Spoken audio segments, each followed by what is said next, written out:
যাত্রীদের প্রতিদিনের ভোগান্তি, সরকারি বাস পরিষেবার মান এবং কর্মীদের ব্যবহার, এসব কাগজে কলমের রিপোর্ট দেখে বোঝা সম্ভব নয়। তাই বাস্তব পরিস্থিতি নিজের চোখে দেখতেই সাধারণ যাত্রীর ছদ্মবেশে বাসে চড়েছিলেন পরিবহন মন্ত্রী। কিন্তু সেই সফরে এমন এক অভিজ্ঞতার মুখোমুখি হতে হলো যেটা কার্যত রাজ্যের সরকারি পরিবহন ব্যবস্থার এক কঠিন বাস্তবকে সামনে এনে দিল। 100 টাকার নোট ভাঙতে দিতে অস্বীকার করে কন্ডাক্টর শুধু টিকিটই দিলেন না, বরং যাত্রীকে বাস থেকে নেমে যাওয়ার নির্দেশ দিলেন। পরে জানা যায় সেই সাধারণ যাত্রী আর কেউ নন, স্বয়ং পরিবহন মন্ত্রী। আর এই ঘটনাটা প্রকাশ্যে আসতে শুরু হয়েছে জোর চর্চা। শুধু এই ঘটনাই নয়, রাতভর বিভিন্ন রুটে ঘুরে একের পর এক অনিয়ম চোখে পড়ে মন্ত্রীর। এরপরই সংশ্লিষ্টদের বিরুদ্ধে কড়া পদক্ষেপের সিদ্ধান্ত নেওয়া হয়েছে। কর্ণাটকে সরকারি পরিবহন পরিষেবার বাস্তব চিত্র খতিয়ে দেখতে শনিবার সন্ধ্যায় একেবারে সাধারণ যাত্রীর বেশে রাস্তায় নামেন রাজ্যের পরিবহন মন্ত্রী। মুখে ছিল মাস্ক, যাতে কেউ তাকে সহজে চিনতে না পারেন। সন্ধ্যে 7টা থেকে রাত 9টা পর্যন্ত তিনি শহরের বিভিন্ন এলাকায় সরকারি বাস এবং অটোয় যাতায়াত করে যাত্রীদের অভিজ্ঞতা নিজের চোখে দেখেন।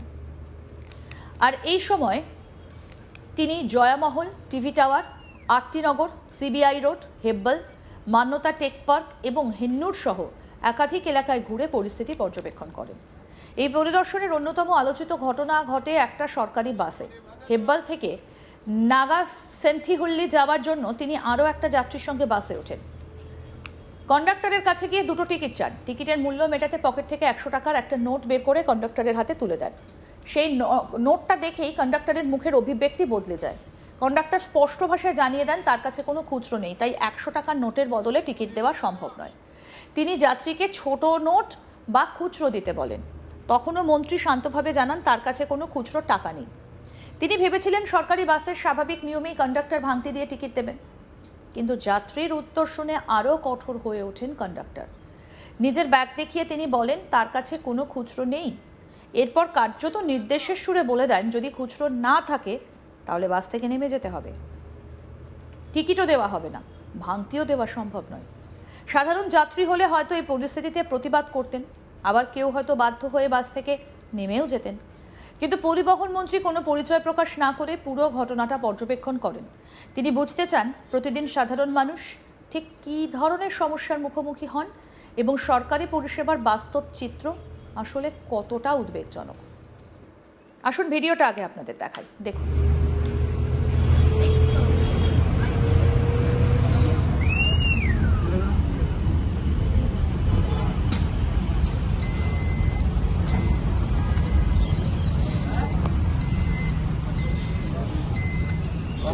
मान्यता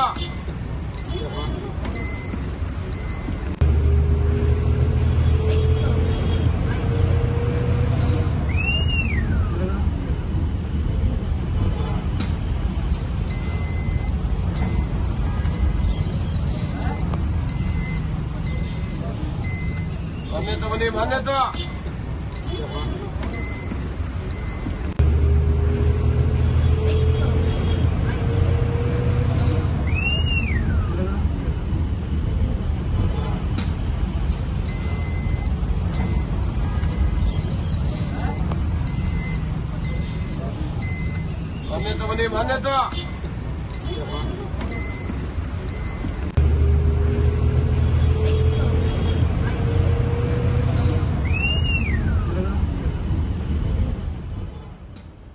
এই ঘটনায় তার সফরের একমাত্র অভিজ্ঞতা ছিল না। এরপর তিনি কি করলেন? এরপর তিনি আরও একটা সরকারি বাসে উঠলেন। সেখানে গিয়ে দেখেন বাসটা নির্ধারিত স্টপেজে না দাঁড়িয়ে সোজা এগিয়ে যাচ্ছে। স্টপেজে দাঁড়িয়ে থাকা যাত্রীদের উপেক্ষা করেই বাস চালিয়ে নিয়ে যাওয়া হয়। বিষয়টাকে অত্যন্ত গুরুত্বের সঙ্গে নিয়েছেন মন্ত্রী। যাত্রীদের জন্য নির্দিষ্ট স্টপেজে বাস না দাঁড়ানো শুধু নিয়মভঙ্গই নয়, তা যাত্রী নিরাপত্তার সঙ্গেও জড়িত। বয়স্ক মানুষ, মহিলা, শিশু কিংবা অসুস্থ যাত্রীরা নির্দিষ্ট স্টপেজে বাসের জন্য অপেক্ষা করেন। সেখানে বাস না থামলে তাদের চরম সমস্যার মুখে পড়তে হয়। এই বাস্তব চিত্র নিজের চোখে দেখে অসন্তোষ প্রকাশ করেছেন মন্ত্রী। শুধু বাস পরিষেবাই নয়, শহরের অটো পরিষেবাও খতিয়ে দেখেন। একটা অটোয় চেপে নির্দিষ্ট গন্তব্যে যান। যাত্রা শেষে মিটারে ভাড়া দেখাচ্ছিল 30 টাকা, কিন্তু অটো চালক তার কাছে দাবি করেন 36 টাকা। অতিরিক্ত 6 টাকা কেন নেওয়া হচ্ছে সেই বিষয়ে কোনো স্পষ্ট ব্যাখ্যাও দেওয়া হয়নি। আসুন আরেকবার আপনাদের বরং ভিডিওটা দেখাই।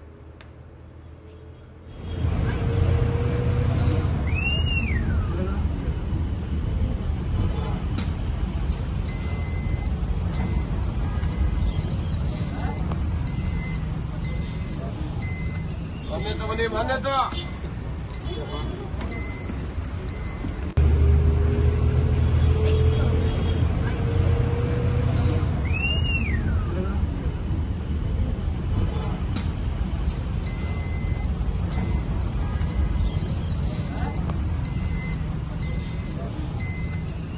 বলি মানে তো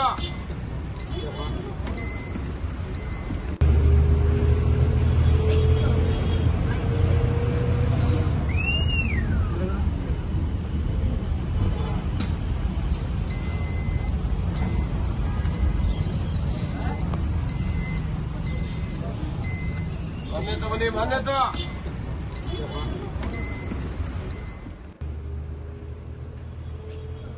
মন্ত্রী অবশ্য এরপরে অটো চালকের সঙ্গে তর্কে না জড়িয়ে তাকে 40 টাকা দিয়ে নেমে যান। তবে এই ঘটনাটাও তিনি নোট করে রাখেন, কারণ অনেক ক্ষেত্রেই সাধারণ যাত্রীরা অতিরিক্ত ভাড়া দাবি করা হলেও ঝামেলা এড়াতে তা দিয়ে দেন। ফলে এই ধরনের অনিয়ম ধীরে ধীরে স্বাভাবিক অভ্যেসে পরিণত হয়। পুরো সফরে পরিবহন মন্ত্রী চেষ্টা করেছিলেন একেবারে সাধারণ যাত্রীর মতো আচরণ করতে। কোথাও তিনি নিজের পরিচয় প্রকাশ করেননি, কারণ পরিচয় জানা থাকলে কর্মীদের আচরণ স্বাভাবিক থাকতো না। তিনি জানতে চেয়েছিলেন একজন সাধারণ মানুষ হিসেবে সরকারি পরিবহন ব্যবস্থার বাস্তব অভিজ্ঞতাটা ঠিক কেমন। বাসে কন্ডাক্টরের ব্যবহার, নির্ধারিত স্টপেজে বাস না দাঁড়ানো, অটো চালকদের অতিরিক্ত ভাড়া দাবি, এই তিনটে ঘটনাই তার সামনে সরকারি পরিবহন ব্যবস্থার একাধিক সমস্যাকে স্পষ্ট করে তুলে ধরেছে। যাত্রী পরিষেবার মান উন্নত করতে শুধু নতুন বাস বা পরিকাঠামোই যথেষ্ট নয়, কর্মীদের আচরণ এবং পরিষেবার মনোভাবও সমান গুরুত্বপূর্ণ। এই বার্তাই উঠে আসে তার অভিজ্ঞতা থেকে। বিশেষ করে বাসে খুচরো টাকা নিয়ে সমস্যা নতুন নয়। বহু যাত্রী অভিযোগ করেন, বড় নোট দিলে অনেক সময় কন্ডাক্টর ভাঙতে দিতে চান না, কখনো পরে দেবার আশ্বাস দেন, আবার কখনো যাত্রীকেই ছোট নোটের ব্যবস্থা করতে বলা হয়। অনেক ক্ষেত্রে এই নিয়ে যাত্রী এবং কন্ডাক্টরের মধ্যে বচসাও বাধে। কিন্তু একজন যাত্রীকে সরাসরি বাস থেকে নেমে যেতে বলা যে কোনোভাবে গ্রহণযোগ্য নয়, তা স্পষ্ট হয়ে যায় এই ঘটনায়। মন্ত্রীর নিজের সফরে বুঝতে পারেন নীতিগতভাবে যাত্রী পরিষেবা নিশ্চিত করার যে নির্দেশিকা রয়েছে, বাস্তবে অনেক ক্ষেত্রেই তা যথাযথ প্রয়োগ হচ্ছে না। দায়িত্ব পালনের ক্ষেত্রে কিছু কর্মীর উদাসীনতা এবং যাত্রীদের সঙ্গে দুর্ব্যবহার সরকারি পরিবহন ব্যবস্থার ভাবমূর্তিকে প্রশ্নের মুখে ফেলছে। সন্ধে থেকে রাত পর্যন্ত টানা 2 ঘন্টারও বেশি সময় ধরে বিভিন্ন এলাকায় ঘুরে তিনি একাধিক বাসে ওঠেন, যাত্রীদের ভিড় পর্যবেক্ষণ করেন এবং পরিষেবার মান বিচার করেন। কোথাও নিজের পরিচয় না দিয়ে সম্পূর্ণ গোপনে এই পরিদর্শন চালানো হয়, যাতে বাস্তব পরিস্থিতি নিরপেক্ষভাবে জানা যায়। সরকারি পরিবহন ব্যবস্থার প্রতি সাধারণ মানুষের আস্থা বজায় রাখতে পরিষেবার মান উন্নয়ন অত্যন্ত জরুরি। সময় মতো বাস চালানো, নির্ধারিত স্টপেজে দাঁড়ানো, যাত্রীদের সঙ্গে ভদ্র আচরণ এবং ভাড়ার ক্ষেত্রে স্বচ্ছতা বজায় রাখা, এই সবই একটা উন্নত গণপরিবহন ব্যবস্থার মৌলিক শর্ত। আরও আপডেট পেতে দেখতে থাকুন আজ তাক বাংলা, সাবস্ক্রাইব করুন।